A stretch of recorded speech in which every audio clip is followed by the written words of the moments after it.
Welcome back, everyone. It is time for Emily's Energy Corner, and I'm so grateful that you've taken the time out to listen to the show, to All About Healing. And if you have a suggestion for a guest for me, shoot me a line. Emily A. Francis, that's Emily, A like Apple, Francis, Francis at gmail.com. I promise you I will respond. So thank you for your time, for your love, for your energy. And today's guest was Dr. Roberto Tostado. And he wrote an amazing book called WTF, What the Food is Wrong with Your Health, with Our Health. And, I was just telling Jay, our producer, before we came back for the Energy Corner, that I try really hard with this show to walk a fine line when it comes to diet conversations, because I have turned down a lot of people that want to come on the show to talk about a particular diet. And it's not that I don't want people to learn about these particular diets, it's that it's very important to me that when it comes to your health, that whole foods, unprocessed foods, organic, grass-fed, that there's not a particular diet. It's a formula of self-love and seeking food that nourishes your body, your mind, your soul, and that it's not, I feel like when you stick to just a particular diet, there is inevitably, whether you choose to believe it or not, sometimes there's shame that couples with that, because to be on a diet implies that there's a very good chance that you're going to be off the diet.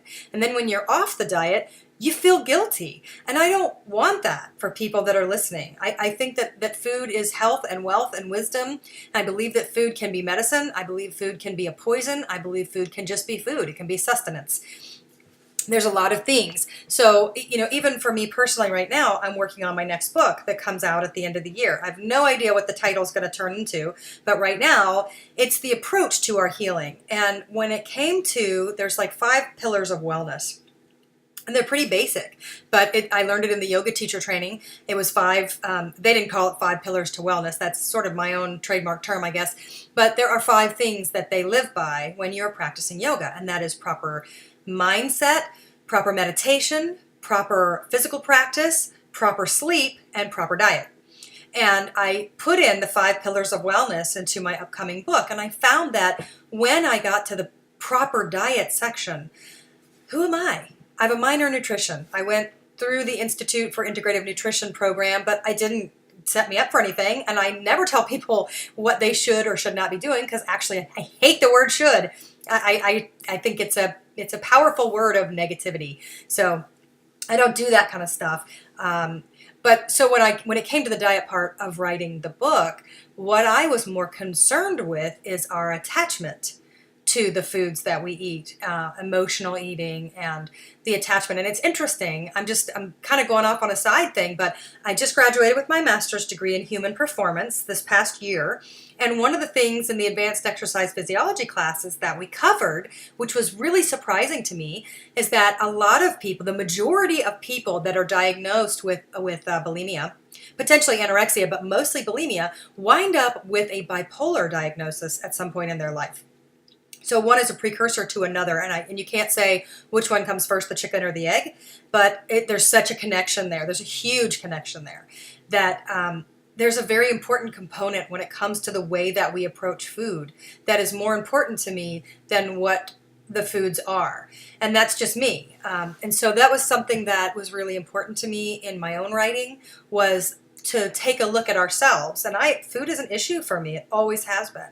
So when I talk about this stuff, I'm not saying you should do anything that I'm doing, because I'm a little bit under the water, gasping for air when it comes to really eating a very well-balanced diet, because I'm kind of an all or nothing kind of person. And so I either do really well or I do terrible. And I am for sure an emotional eater, and I am even more than that, a bored eater.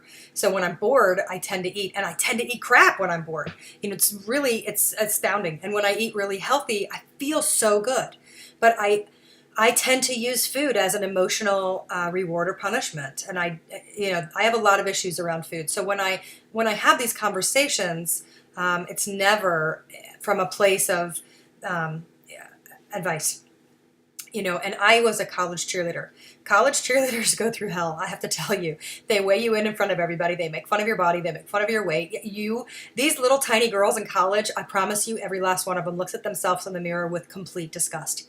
And it's not that they look at other people like that, but it is sick how small I was and how insecure I was and how I just always assumed I was the biggest, fattest, ugliest, whatever, because they make you feel like that.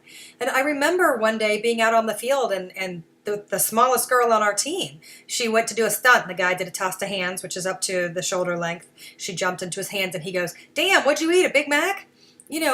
Those sorts of comments, they are so prevalent. They're everywhere. They're not just on the cheerleading squad. They're everywhere. I literally just read an article yesterday about a teenage girl who was in line at a bakery, and the bakery was going out of business. And there was these like really beautiful cupcakes that people were in line to buy. And these two middle-aged women were standing behind this teenage girl, and they actually said, "Hope that fat bee isn't going to take up and buy all the cupcakes." And that teenager, she said that her mind started spinning of what are the things that she could do to stand up for herself.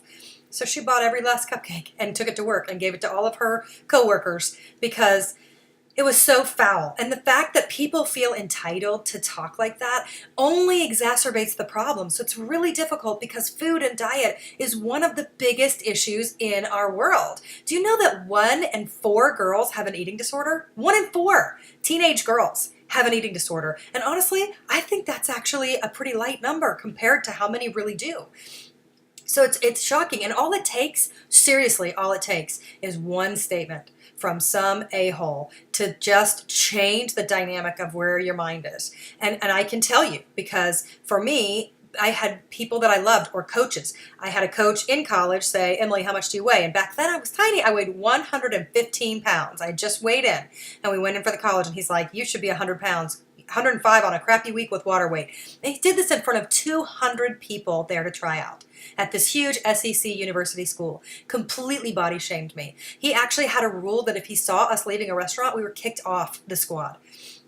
And then years later, after college, I had a martial art teacher who I loved and adored and respected, and he was such a mentor of mine. And he would just stop and look at me, and I swear he meant it like a compliment, but he would go, "God, Emily, you'd be so hot if you'd just lose 20 pounds. What a sickening thing to say, especially when never ever do I say, "Do you think I should lose weight? How do you think I look? Do you like my body?" I never do that stuff. I certainly don't go fishing, and I especially don't do it nowadays, but I never did it then. Those were never conversations that I set up. And it was amazing to me how many people I drew to me that felt completely comfortable in discussing my weight. And my friend made a comment one time, and it was a perfect comment. She said, "I feel like nobody has any business discussing your body or your weight except for you and your doctor. If it's not you and your doctor, then I don't think people need to have the conversation unless you go looking for it. But if you're not, if you're just trying to have fun somewhere or practice martial arts and they have the nerve to bring this up, it just..." He said things like, "My work is around aesthetics. I'm an artist and everything is, to be the most attractive." And he basically would say, if you're not the best looking that you can be, then you're not going to be successful in your life. And so, and honestly, when he would say, if you just lose 20 pounds, this was 40 pounds ago. I would have been tiny, tiny, tiny. I didn't even want to be that small or that unhealthy. I've never been one that wants to skip a meal. I'm not going to do it. So, I'm not one that's prone to those eating disorders, but that's just me. And it's because I simply don't have the discipline, or my body just really can't go very long without food. I can't even fast. But it's not just about me. It's every person that I know, every woman that I know has been told something really, really heinous about the way that they look. And it always has to do with their weight or what something looks like. And even Brene Brown is like one of my... So I love her so much. I think she's one of the most talented writers in the world. I love her sociology. I love her research. I love the way she discusses things. And she said in the book Daring Greatly, she talked about that after she wrote The Gifts of Imperfection, she was invited to do her first TED Talk. And it was out of Houston. It was supposed to be something really small. She's actually never watched it to this day. But the talk was on vulnerability. And she said that she gave the talk and that somehow it became one of the biggest TED Talks and it hit the millions. And every book that Brene Brown writes, every time she puts pen to paper, it turns to go. it turns to gold. But she said that almost every comment on that page was about her weight, what she looked like, and what she was wearing, even though she was talking about vulnerability.